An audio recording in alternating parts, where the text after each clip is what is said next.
Hi, my name is Ryan Sandvik, and I'm playing Shere Khan in SDSU's production of The Jungle Book. And we're currently on spring break right now, which is awesome, but some of us in the cast came back to school to help with gooping. Now, gooping is, we're constructing a tree on stage, okay? And if you're wondering why I look like this, my whole body's covered in essentially goop is what we call it. Well, it's because we've been making a tree, and so let's take a look at the gooping. Alright, so as you can see, we're building this really awesome, huge tree on our set here that we're going to climb all over. And the way that we're building this is there's wire and rebar underneath, and we're taking these little sheets of fabric that are called muslin, and we put it into this scenic dope.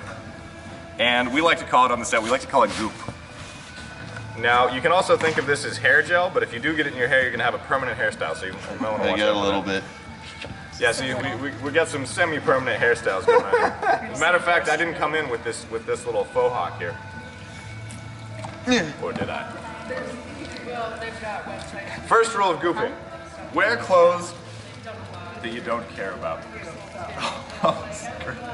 Rule 2 of gooping is there's no throwing of the goop. Yeah, Rule 2 of gooping: no throwing allowed of to goop. throw the goop. Alright, so once you get your piece of fabric saturated with goop here, we're going to go over to the other pieces that we've made. And we're going to continue with the root pattern. So we're making roots, so we're actually trying to flow with the natural structure and line of how a root would flow on a tree.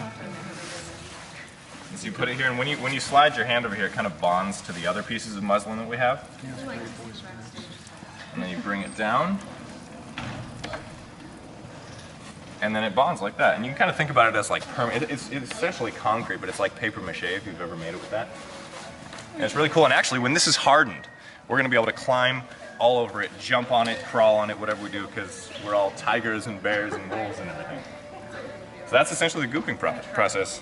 Alright, so that was the main gooping process. Now let's look at how to secure the sheets of fabric on the tree once they've been gooped when they're on a position where it's difficult for them to stay. So what we got here is continued process of what Ryan was just explaining to you. Now we're in the process of tying the sheet to the tree. And to do that, we take a metal wire, which, right here, that she's putting in, and we put it through the fabric and tie it through the mesh wiring, and it's tied around the back, and so that way it'll stay up and it will not fall down. So once it all hardens, it'll be nice and stable for us to get all just crawl all over on.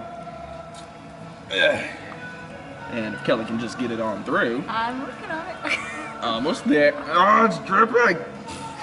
Very messy. Don't do this. It's a very messy process. Don't. Ask your mom and dad before you do any gooping. If you always ask permission to goop. Alright, well, we hope you've had fun watching us do all this gooping today. It's definitely been fun and messy for us.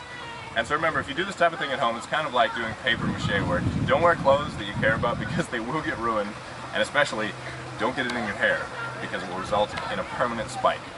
Well, thanks for joining us, and we'll see you soon for more adventures with The Jungle Book.